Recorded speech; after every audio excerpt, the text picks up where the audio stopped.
So this is a backend project which is an issue tracker application. There are some folders like config, assets, controllers, routes, models, views. In configs folder there is a file called database.js. In here I have made a connection to the database. In assets folder all the CSS, images and JS files separately we can add here.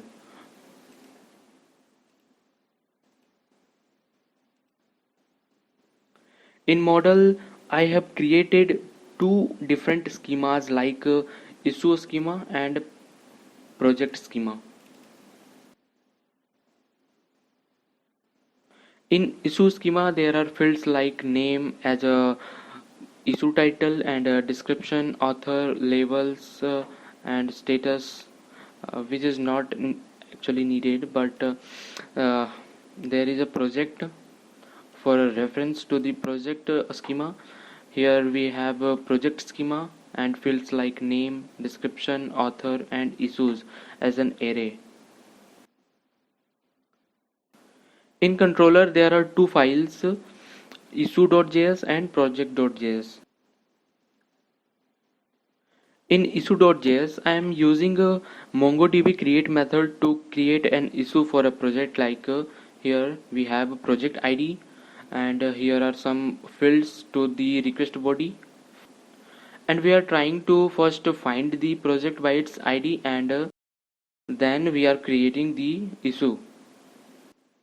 Okay, here we have project.js file in which we are rendering the home page, we are rendering the create project form, we are rendering project details page, we are rendering create issue form page, and now we are creating the project via create method with fields like name, description and author, and redirecting it to the project home page. Here we have delete method. We are just using the find id and delete function of MongoDB. Here we have get project detail function where we are first finding the project by its ID and populating the issue, and then rendering the project detail with properties like title and project. Here we have search issue function where I am first finding the project via its project ID and then finding the issue with their author name or description. If search result is empty, then I am sending here a response no result found.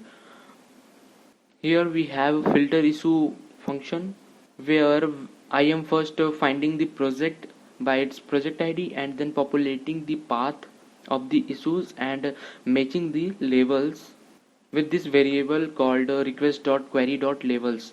Now let's go to the routes file.